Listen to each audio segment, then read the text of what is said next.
kita hidup di akhir zaman? Boleh angkat tangannya? Ya. Dari dulu ya katanya kita hidup di akhir zaman. Mana nih Tuhan gak datang-datang? Tapi percayalah bahwa setiap kita yang menanti-nantikan Tuhan tidak akan pernah dikecewakan. Amin. Kita mau angkat sama-sama suara kita untuk Tuhan Allah kita.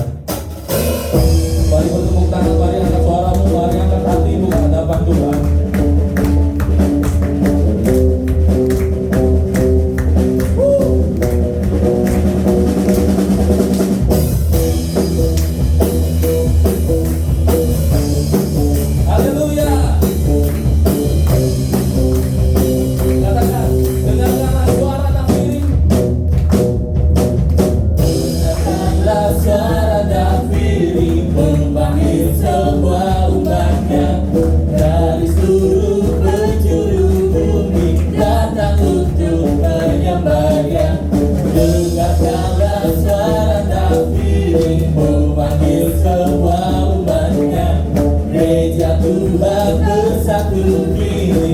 Sekali lagi dengarkanlah suara nafiri. Dengarkanlah suara nafiri. Dari seluruh penjuru bumi datang untuk penyembahnya. Dengarkanlah suara nafiri memanggil semua umatnya. Gereja Tuhan bersatu kini. Bersiap maju janganlah lengah, Yesus menembak kita. Tegakkan semua senjata oleh kuasa Roh Kudus.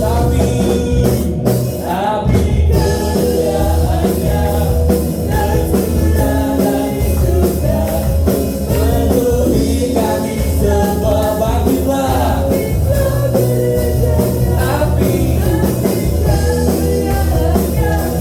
tercurah dari surga, beritakan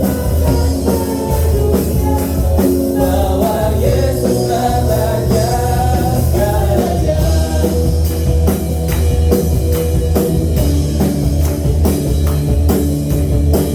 Haleluya. Kata-kata bersama dengarkanlah suara nafiri.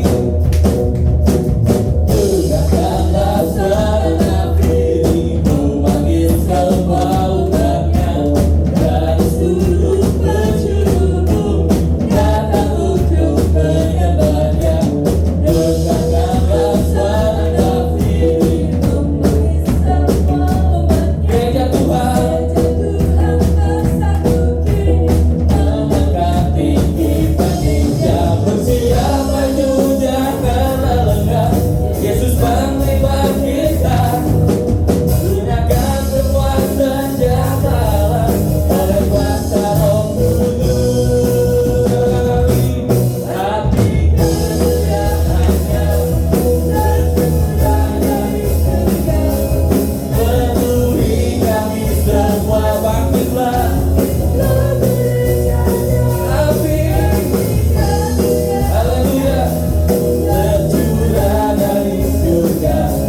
Ceritakan pada dunia bahwa Yesuslah Raja.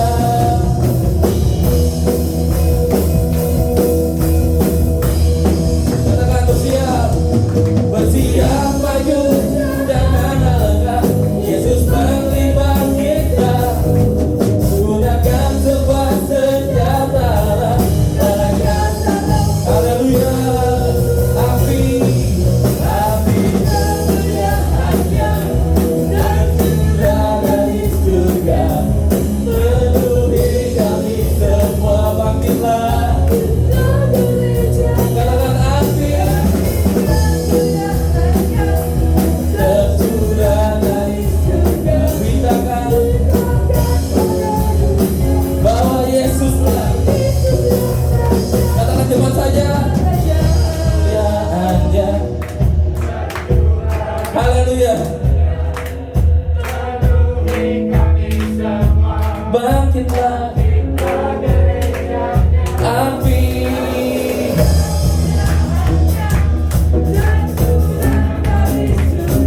Beritakan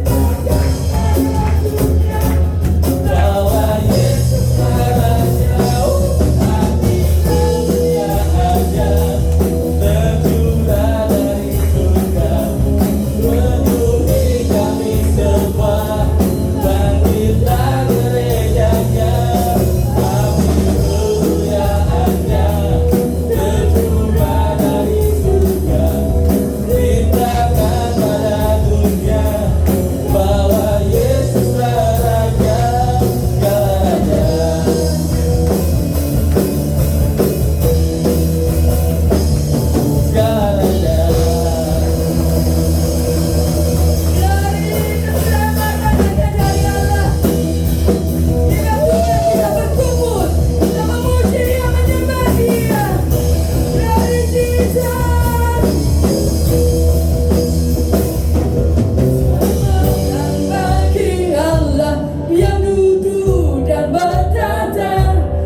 Silakan duduk Bapak Ibu. Kita akan mendengarkan beberapa info gereja pada pagi hari ini. Ya, pada pagi hari ini kita akan memperkatakan pengakuan iman kita hari ini di tanggal 11 April tahun 2021. Dalam hitungan yang ketiga kita akan membacakannya bersama-sama.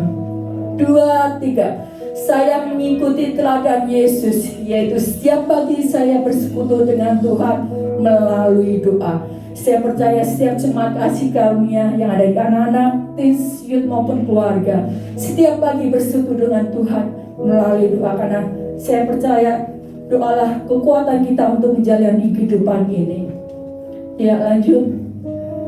Ya, ada laporan keuangan Departemen Misi untuk laporan bulan Maret tahun 2021. Penerimaan sejumlah 5.265.000 dan pengeluaran untuk memberkati hamba-hamba Tuhan dari yayasan 4.660.000 dan saldo terakhir 665.000. Kita boleh memberkati 14 hamba Tuhan dan 3 yayasan. Saya percaya ketika Tuhan memberkati kita, Tuhan memberkati bukan untuk kepentingan kita, tapi kita boleh menjadi saluran berkat buat hamba-hamba Tuhan yang ada di desa-desa, di pelosok-pelosok desa.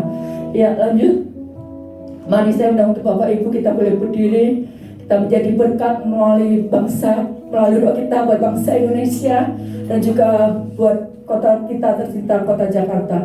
Saya minta untuk Abraham untuk boleh pimpin doa dalam hal ini. Mari Bapak Ibu Saudara, kita bersatu hati, kita berdoa bagi bangsa kita dan kota kita. Tuhan Allah Bapa kami dalam kerajaan surga, Tuhan, kami datang kepadamu Tuhan, kami berdoa Tuhan, kami mau bawa Tuhan negara dan kota Tuhan, di mana Tuhan tempatkan kami Tuhan sebagai anak-Mu Tuhan di kota dan negara ini Tuhan. Bapak kami percaya Tuhan bahwa Engkau mengasihi bangsa Indonesia Tuhan. Dalam hati-Mu Tuhan ada bangsa Indonesia Tuhan, Kau menyayangi setiap kami Tuhan, bangsa Indonesia Tuhan. Bapak kami berdoa Tuhan dari setiap pemerintahannya Tuhan, dari yang paling atas Tuhan hingga yang paling bawah Tuhan. Kami percaya Tuhan bahwa hikmat Tuhan tidak pernah lari Tuhan dalam kehidupan mereka Tuhan. Kau pakai mereka Tuhan, Kau urapi mereka Tuhan, Kau berikan hikmat Tuhan yang daripadamu Tuhan, supaya apapun Tuhan yang menjadi program mereka Tuhan boleh berasal daripadamu Tuhan, dan itu untuk kebaikan Indonesia Tuhan. Kami juga berdoa Tuhan, kami jauhkan Tuhan segala niat jahat Tuhan bagi bangsa kami Tuhan. Kami percaya Tuhan bahwa bangsa kami Tuhan ada dalam tangan-Mu Tuhan, ada dalam penyertaan-Mu Tuhan. Mata-Mu Tuhan tidak pernah lari Tuhan daripada bangsa kami Tuhan, Indonesia Tuhan. Kami berdoa Tuhan, kami bersatu hati Tuhan, Kau yang memulihkan Tuhan setiap apapun Tuhan yang terjadi di bangsa ini Tuhan. Dari mulai virus Tuhan segala macam Tuhan, kami percaya Tuhan bahwa kuasa Tuhan jauh lebih besar Tuhan di atas apapun Tuhan. Kami juga berdoa Tuhan bagi kota yang terkena bencana Tuhan, NTT Tuhan, Malang Tuhan. Kami percaya Tuhan bahwa lawatan-Mu terjadi Tuhan di tempat tersebut Tuhan. Kami percaya Tuhan bahwa kasih setia-Mu Tuhan tidak pernah lari Tuhan dalam kehidupan kami Tuhan. Hanya di dalam nama Tuhan Yesus kami berdoa ucap syukur. Haleluya. Amin. Amin. Ya, silakan duduk Bapak Ibu. Ya. Kita percaya bahwa Tuhan kita adalah Tuhan yang luar biasa. Berapa banyak pun kesulitan yang kita hadapi, kita percaya kita tidak pernah takut. Karena ada kuasa Tuhan yang selalu menyertai kita, karena ada kasih Tuhan yang selalu bersama-sama dengan kita. Tuhan akan buktikan sekali lagi bahwa Tuhan tidak pernah meninggalkan kita sama sekali. Amin. Kita mau angkat pujian ini sama-sama ke hadapan Tuhan. Kita mau naikkan dari hati yang terdalam kita. Haleluya.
syukur kami kepada Bapa yang baik. Besar kasih setia Tuhan, nyata melimpah dalam hidup kami. Kami bersyukur pagi ini kami kembali dapat anugerah dari Tuhan untuk kami bisa beribadah, memuji, memuliakan nama Tuhan, meninggikan Engkau karena Engkau layak dipuji dan disembah. Dan Tuhan, kami mau mendengarkan firman-Mu, firman-Mu ya dan amin, yang menciptakan dari yang tidak ada menjadi ada, firman-Mu yang menyembuhkan, yang memerdekakan, yang memulihkan, dan yang memberkati setiap kami. Singkatkan mata kami Tuhan untuk melihat keajaiban-keajaiban dari kebenaran firman Tuhan. Kami berkata, datanglah kerajaan-Mu dan jadilah kehendak-Mu atas setiap pribadi kami masing-masing. Biar kami mengalami perjumpaan dengan Tuhan. Urapi hamba-Mu dan urapi setiap kami. Dalam nama Yesus Tuhan kami yang hidup, kami naikkan ucapan syukur dan kami berdoa. Kita yang percaya berkata, amin. Kita tepuk tangan yang meriah buat Raja di atas segala raja. Baik, angkat tangan kanan kita dan kita mau ucapkan pengakuan iman kita. Oke, 2, 3. Pengakuan imanku, saya adalah seperti yang Tuhan katakan. Saya memiliki apa yang Tuhan katakan. Saya dapat melakukan apa yang Tuhan katakan. Lakukan ya, sebab kasih karunia Allah berlimpah atas kehidupan saya, yang membuat saya mengalami kemajuan dalam kasih tahu kiri-kanan jadi seperti yang Kau katakan. Baik, silakan duduk Bapak Ibu Saudara. Shalom. Apa kabar? Saudara, orang-orang yang diberkati Tuhan. Puji Tuhan. Nah, saudara, kita masih meneruskan tentang peranan iman. Peranan iman, kita sudah belajar bahwa tanpa iman kita tidak bisa berkenan kepada Tuhan. Bukan karena manisnya atau indahnya, bagusnya kata-kata kita bisa diterima oleh Tuhan, bukan, tapi Tuhan lihat iman. Bukan karena bagusnya pakaian kita, atau sepatu kita, atau penampilan kita, bukan. Tuhan hanya lihat iman. Tanpa iman tidak seorang pun berkenan kepada Tuhan. Jadi kalau kita datang dengan iman, percayalah Tuhan memberi upah kepada orang yang mencari Dia dengan benar, dengan sungguh-sungguh. Dan iman menolong kita untuk hidup berkemenangan. Melewati tantangan, masalah, kesulitan, kita bisa hadapi dengan iman. Jadi peranan iman begitu sangat penting. Nah, iman itu artinya respon benar terhadap Allah dan firman-Nya. Nah, saya persingkat lagi. Apa yang dimaksud respon benar terhadap Allah dan firman-Nya? Artinya berkata iya terhadap Allah. Berkata iya terhadap firman Tuhan. Kalau Allah ngomong ini, firman Tuhan ngomong ini, iya Tuhan. Nggak pakai dalih, nggak pakai debat, nggak pakai diskusi, iya Tuhan. Itu namanya respon benar, itu yang namanya iman. Nah, iman itu sangat penting dan harus bertumbuh kuat. Kita nggak perlu punya iman besar. Tuhan bilang kalau kita punya iman sebesar biji sesawi saja, kita bisa pindahkan gunung masalah, tantangan, persoalan dan sebagainya. Tapi iman sebesar biji sesawi itu harus kuat. Itu sebabnya kita perlu belajar bagaimana kita menguatkan iman kita. Apa yang menjadi sarana yang Tuhan kasih supaya iman kita hari demi hari menjadi kuat. Jangan terlambat ketika ada tantangan baru kita mau menguatkan iman. Sangat terlambat. Ya, walaupun ada pepatah tidak ada kata terlambat, tapi saudara lebih baik menguatkan iman. Nah, ketika ada tantangan kita bisa menang daripada dapat tantangan iman kita masih lemah, wah kita jatuh bangun, ya memang ada pertolongan Tuhan. Kita bisa tetap menang, tapi sayang waktunya sia-sia terbuang. Lebih baik saudara sebelum ada tantangan iman kita bertumbuh kuat, sedia payung sebelum hujan ya. Nah, bagaimana caranya saudara? Nah, saya mau ajak saudara untuk kita belajar hubungan iman, mendengar, dan firman Kristus. Ada banyak anak-anak Tuhan kurang paham Ya Pak, saya mau kuatkan iman, tapi gimana ya caranya? Nah saudara, kita mau baca dulu Roma 10 ayat 17, 2, 3. Jadi iman timbul dari pendengaran, dan pendengaran oleh firman Kristus. Sebelum saya lupa, ini ayat hafalan kita. Gampang ya, pendek, singkat. Jadi iman timbul dari pendengaran, dan pendengaran oleh firman Kristus. Nah, kalau kita lihat di sini, saudara, berarti saudara harus mendengar. Jadi mendengar firman Kristus, firman Tuhan. Jadi tahap pertamanya adalah kita perlu mendengar. Semakin kita banyak mendengar, semakin banyak kesempatan iman kita bertumbuh jadi kuat.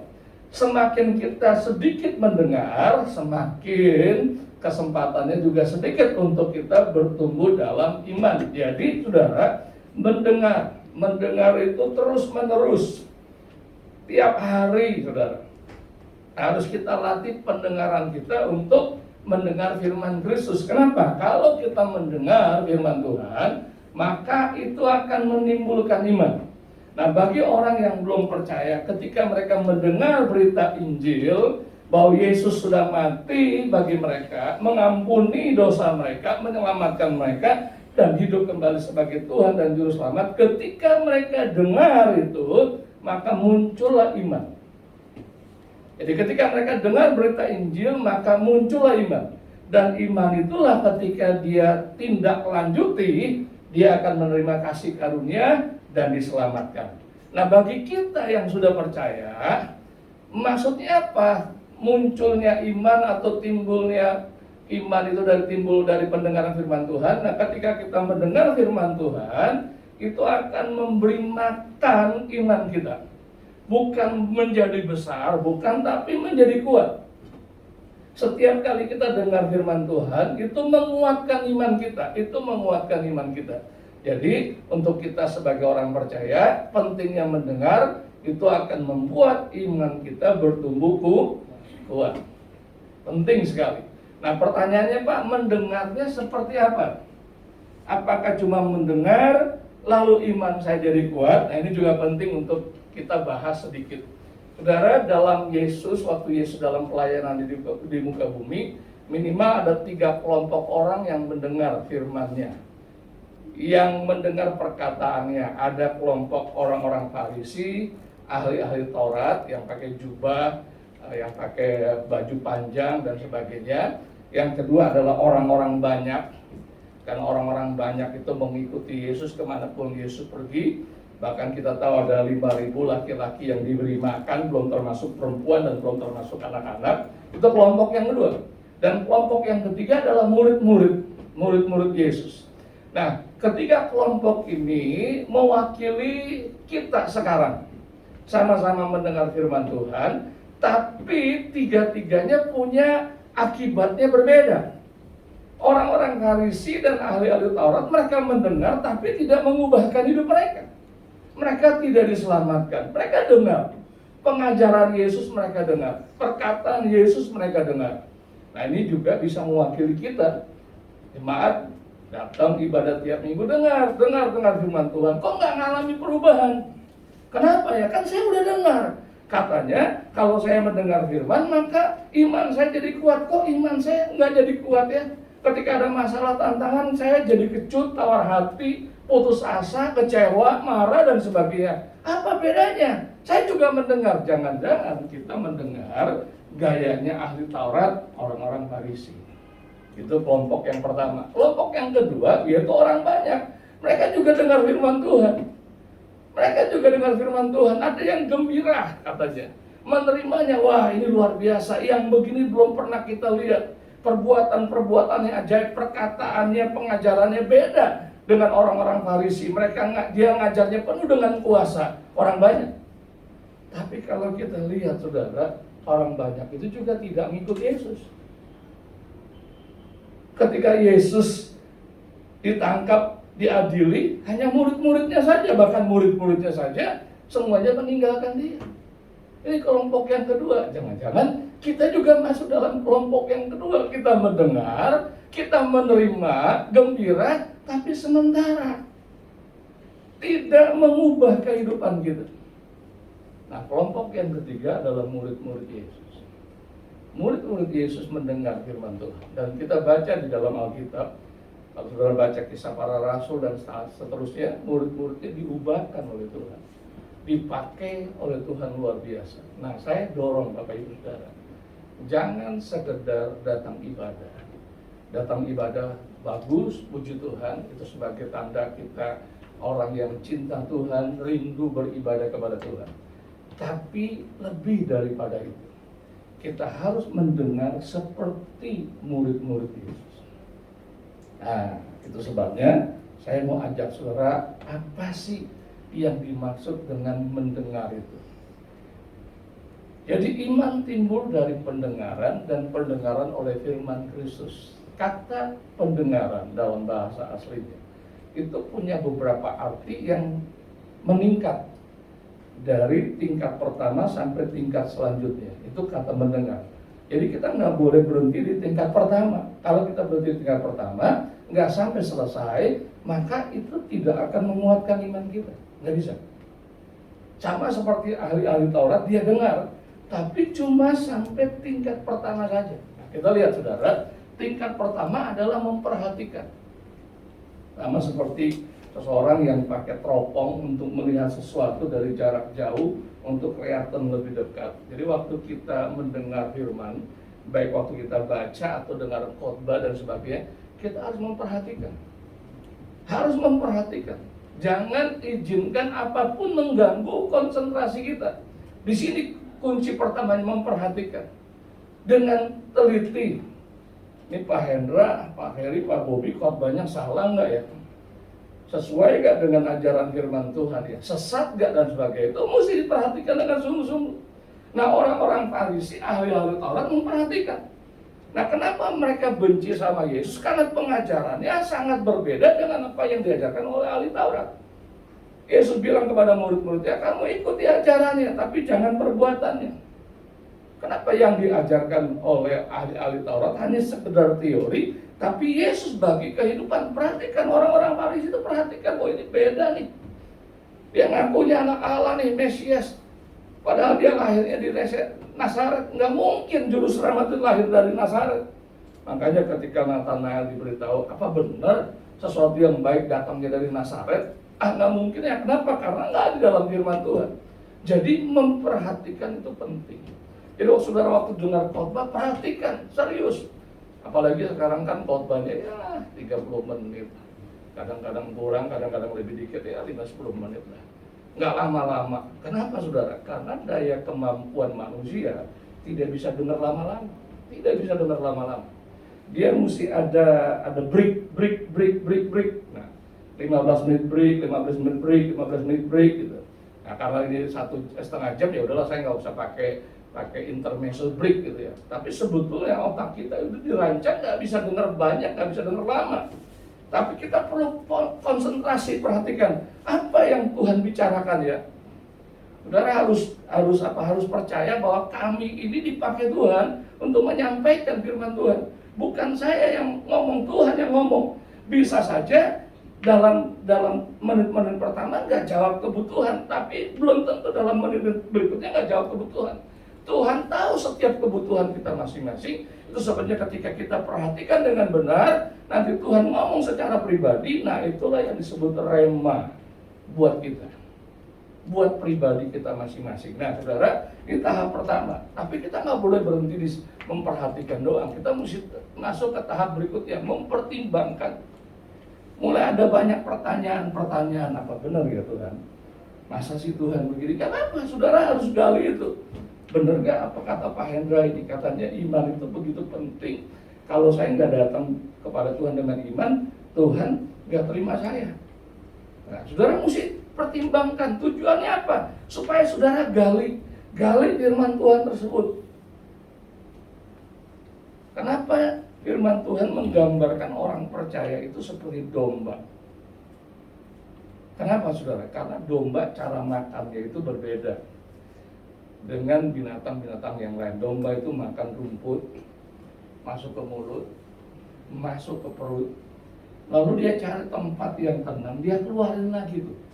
memang kelihatannya jijik ya, dikeluarin lagi rumput tersebut, dikunyah, dimasukin lagi, terus dikeluarin lagi, dikunyah. Makanya makan domba itu banyak seratnya, banyak manfaatnya. Kenapa? Karena cara makannya berbeda dengan binatang-binatang yang lain. Nah, Tuhan gambarkan kita sebagai orang percaya itu seperti domba, makan firman Tuhannya seperti itu. Kita gali, kenapa Tuhan ngomong ini ya? Apa maksudnya ya? Bagaimana cara penerapannya? Jadi mempertimbangkan, Pak. Susah banget, Pak. Sederhana, saudara. Tidak ada yang sukar kalau kita sudah latihan, biasa latihan. Memang untuk pertama kali kelihatannya sukar. Aduh repot, Pak, mendingan baca aja dah, baca udah. Ya udah terserah saudara, kalau saudara baca saja ya imannya nggak bertambah kuat. Ada banyak orang-orang yang baca. Ada tokoh seberang yang baca Alkitab dari Kejadian sampai Wahyu baca, tapi nggak mengubahkan. Kenapa? Karena dia nggak mempertimbangkan, nggak menggali dalam-dalam. Kenapa? Apa yang saya mesti dapatkan ya? Nah ini tingkat yang kedua. Nah tingkat yang ketiga, saudara harus belajar memahami dan mengerti. Oh ini toh yang Tuhan mau nih. Oh yang Tuhan maksud ini. Misalnya contoh, waktu saudara baca tentang seorang janda yang 12 tahun sakit pendarahan. Sudah pergi kemana-mana, nggak dapat sembuh, nggak dapat kesembuhan, malah tambah parah. Tapi waktu dia dengar berita tentang Yesus, dia berpikir, berkata dalam hatinya, asal ku jamah saja jubahnya, aku akan sembuh. Lalu dia berusaha dan akhirnya dijamah jubah Yesus dan seketika itu pendarahannya berhenti. Itu kisah janda. Nah, saudara mulai pertimbangkan, Tuhan, ini bisa berlaku buat saya gak ya? Saya lagi ada sakit nih. Tuhan, ini bisa berlaku buat saya gak? Saya ada masalah. Oh, kita mulai memahami, mengerti. Oh, ada prinsipnya. Ada prinsipnya, janda ini percaya kalau aku jamah jubahnya, aku akan sembuh. Nah, saudara mulai memahami, ini dia kuncinya. Ini dia rahasianya. Kalau ini terjadi buat janda yang sakit ini sembuh, ini juga bisa terjadi buat saya. Jadi saudara mulai memahami dan mengerti. Tingkat ketiga ini. Nah, yang terakhir, tingkat yang terakhir, saudara menerima sesuatu dari Tuhan. Nah, inilah iman yang diperkuat bagi orang-orang percaya. Inilah level yang harus kita capai. Kalau cuma saat level pertama, level kedua, Pak, saya udah baca firman Tuhan, saya udah hafal firman Tuhan, kok enggak ada sesuatu? Jangan-jangan kita cuma berhenti di level pertama, level kedua, enggak ngerti level ketiga, dan enggak masuk ke level 4. Nah, pendengaran yang dimaksud ini, saudara.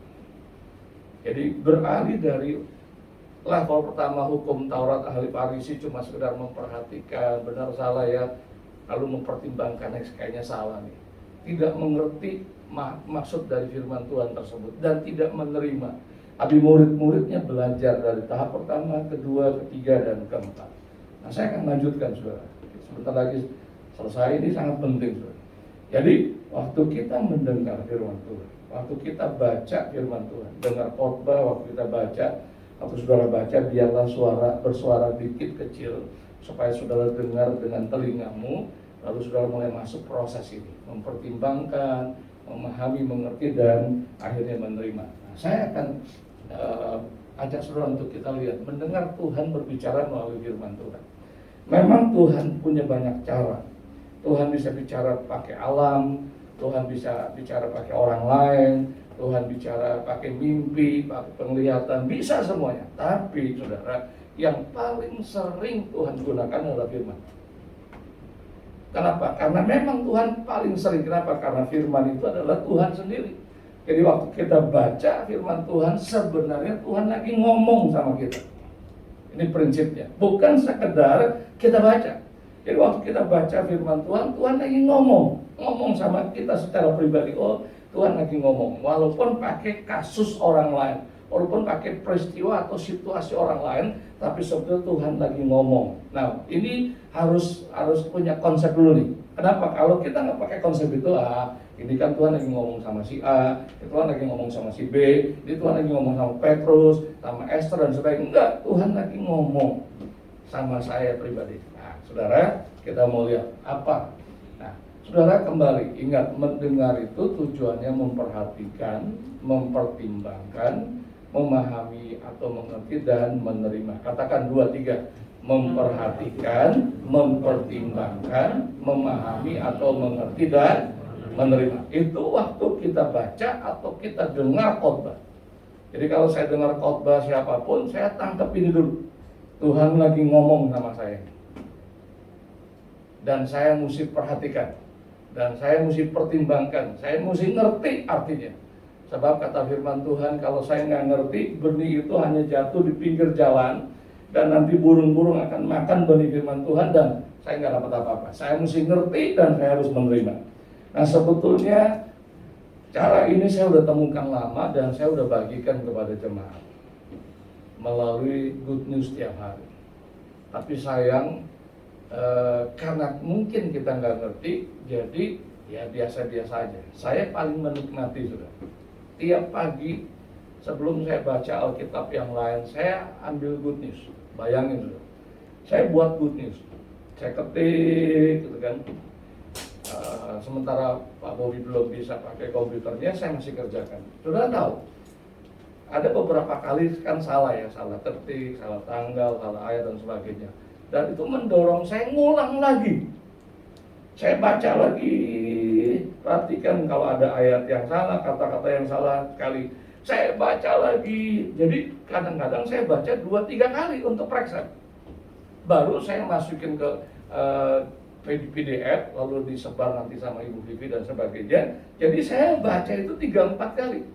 Tapi waktu masuk misalnya besok tanggal 12 kan ya, saya mulai lagi tanggal 12. Jadi good news itu kayaknya udah masuk di dalam kepala saya. Oh, di kemarin saya udah baca. Tapi luar biasanya saudara, pasti ada sesuatu yang baru yang saya dapatkan. Kenapa? Karena firman Tuhan itu luar biasa, hidup dan selalu memberikan yang baru. Jadi nggak ada yang lama, selalu baru. Bisa saja itu sudah diungkapkan tapi belum mengena, belum sesuai dengan kebutuhan saya. Tapi waktu saya baca lagi kata-kata itu pas dengan kebutuhan saya hari itu, nah itulah yang disebut saya menerima, yang menguatkan iman saya. Jadi saudara, langkah pertamanya adalah apa yang firman Tuhan katakan, apa. Jadi saudara latihan baca kudus itu sederhana, menolong saudara. Dan jangan takut sesat. Kenapa? Karena pertama saya berdoa, saya belajar, lalu saya minta tolong Tuhan untuk buat good news. Jadi saudara jangan takut sesat, baca aja good news itu, baca. Kalau saudara belum mau coba baca Alkitab yang lain, baca dulu ini good news. Ini menolong banget saudara, baca.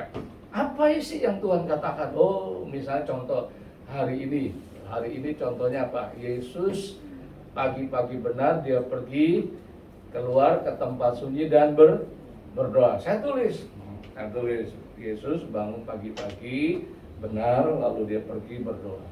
Apa yang firman Tuhan katakan? Ya tulis aja gitu, sederhana. Nah kalau kita nggak pernah lakukan ini, minta maaf, tapi saya harus terus terang. Saudara nggak akan punya iman yang kuat, nggak punya iman yang kuat.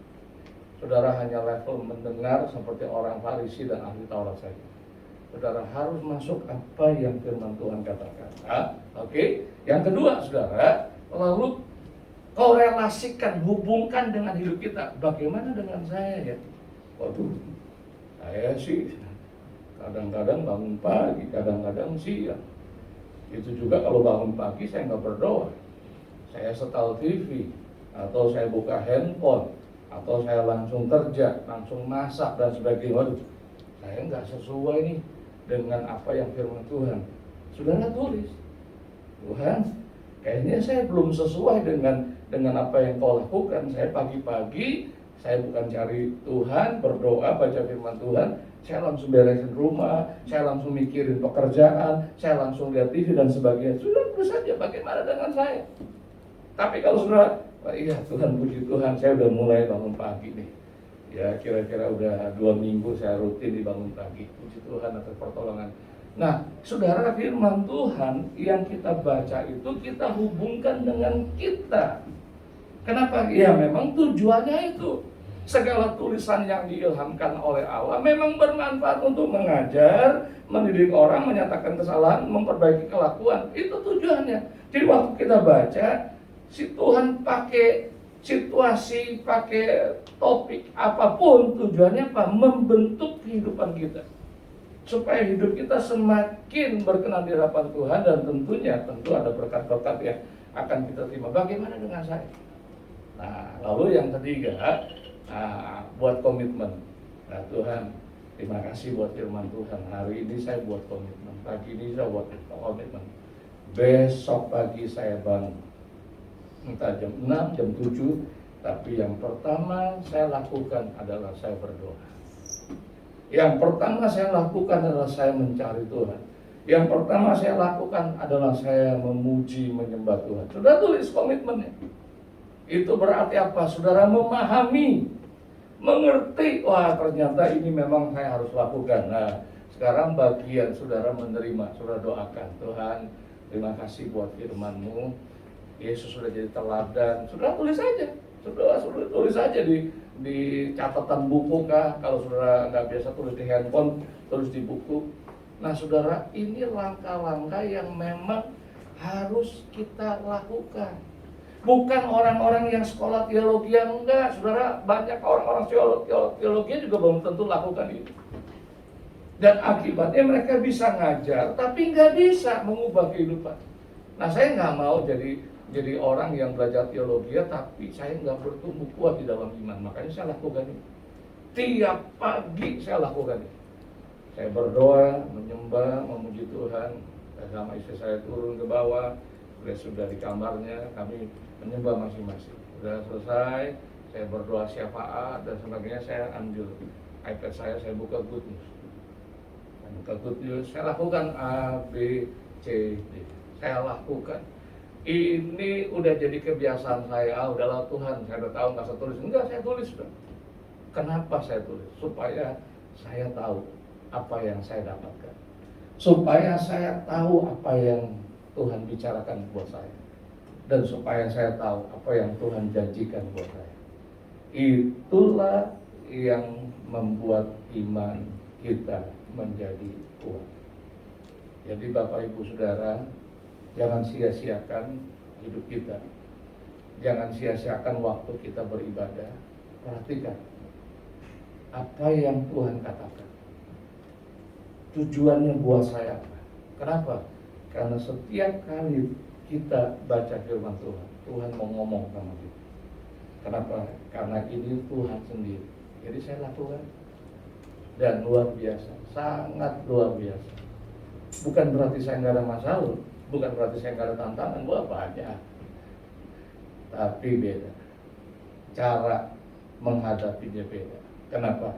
Karena iman saya semakin lama semakin menjadi kuat. Mari kita berdoa. Bapa di sorga, kami datang kepada kami berterima kasih buat kebenaran firman Tuhan. Tuhan mengingatkan kami betapa pentingnya kami mendengar dengan benar firman Tuhan. Bukan seperti orang Farisi dan ahli Taurat. Mereka pun mendengar perkataan Yesus, tapi tidak mengubah hidup mereka. Bukan juga seperti orang banyak yang mendengar perkataan Yesus dan juga tidak mengubah hidup mereka. Kami mau belajar seperti murid-murid Yesus yang memperhatikan, mempertimbangkan, memahami untuk mengerti. Dan yang terakhir kami menerima anugerah dari Tuhan. Karena firman Tuhan ya dan amin. Firman Tuhan hidup dan berkuasa, yang bisa memperkuat iman kami. Dan dengan iman itu kami bisa hidup berkemenangan, kami bisa hidup berkelimpahan, kami bisa hidup setujuan dengan rencana Tuhan. Mari Bapak Ibu Saudara buat komitmen baru di hadapan Tuhan. Kalau pagi hari ini Tuhan bicara secara pribadi dalam hidupmu dan berkata, iya Tuhan, aku bertobat, aku berubah Tuhan, aku mau ambil komitmen. Tiap pagi Tuhan, aku mau ketemu dengan firman, aku mau makan firman, aku mau menikmati firman. Bagi orang-orang tersebut, saya mau berdoa buat saudara yang berkata, iya Tuhan. Respon yang benar, iya Tuhan. Aku mau. Saya mau berdoa buat saudara. Saudara boleh taruh tanganmu di atas dada. Kami taruh tangan kami di atas dada kami. Kami bersyukur buat kebenaran firman yang mengubah kami pada pagi hari ini. Bukan hanya sekedar mendengar, tapi mendengar untuk mengerti, mendengar untuk menerima kekuatan daripada Tuhan. Hamba berdoa buat setiap saudara-saudara hamba, anak-anakmu jemaat kasih karunia, mereka ambil komitmen untuk mereka berkata, iya Tuhan, aku mau menjadi pelaku firman Tuhan. Tuhan tolong. Hanya karena pertolongan-Mu mereka mampu, mereka berhasil untuk menjadi pelaku firman Tuhan. Diberkatilah hidup mereka dalam nama Yesus. Beberapa saat naikkan komitmenmu kepada Tuhan, ngomong secara pribadi. Terima kasih Bapak. Terima kasih. Dengar komitmen kami Tuhan. Dalam nama Yesus kami berdoa. Amin. Mari Bapak Ibu Saudara, kita bangkit berdiri bersama-sama. Kita akan menikmati perjamuan Tuhan. Saudara boleh persiapkan.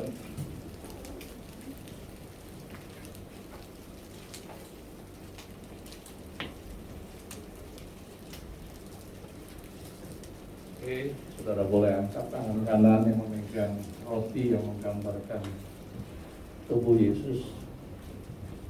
Kami sepakat dengan firman-Mu dan berkata iya terhadap firman-Mu bahwa roti ini menggambarkan tubuh Yesus yang sudah dipecah-pecahkan bagi kami, yang menanggung segala sakit penyakit dan kelemahan kami. Dan oleh kuasa bilur-bilur-Mu Yesus kami sudah disembuhkan, sudah dikuatkan. Tuhan, Kau memberikan hidup yang baru, hidup yang sehat. Roh, jiwa, dan tubuh kami sehat. Mari kita makan.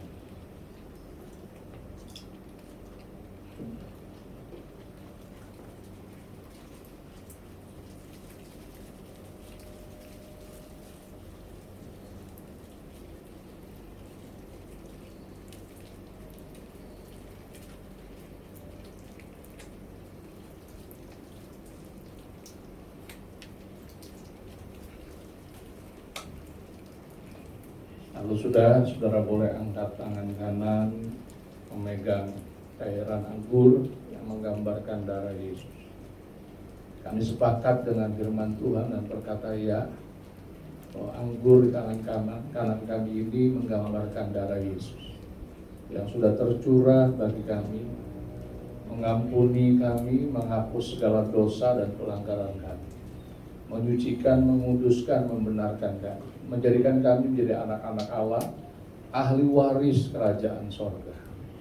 Darah Yesus melindungi, menaungi kami dari segala yang jahat, dari segala sakit penyakit dan kelemahan tubuh, dari segala virus, kuman, bakteri. Darah Yesus memagari kami. Mari kita minum.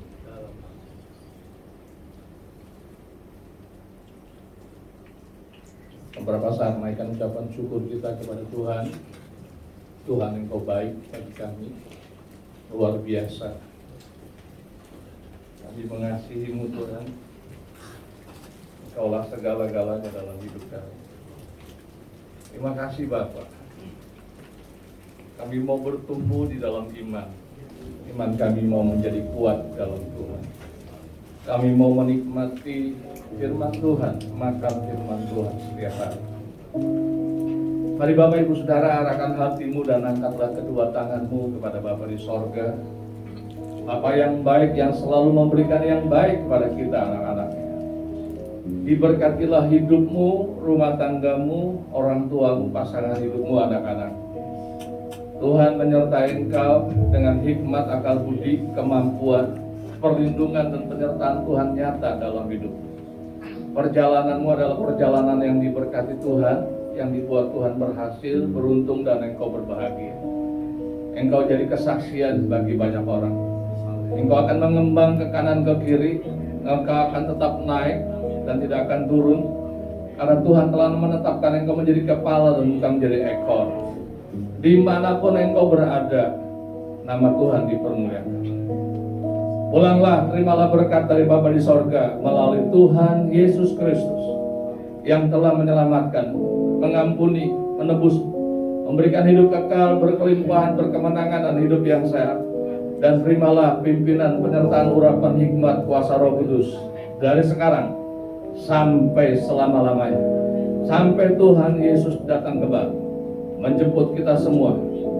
Terima kasih Bapak. Dalam nama Yesus kami naikkan ucapan syukur dan kami berdoa. Kita yang percaya berkata, amin. Tuhan memberkati saudara.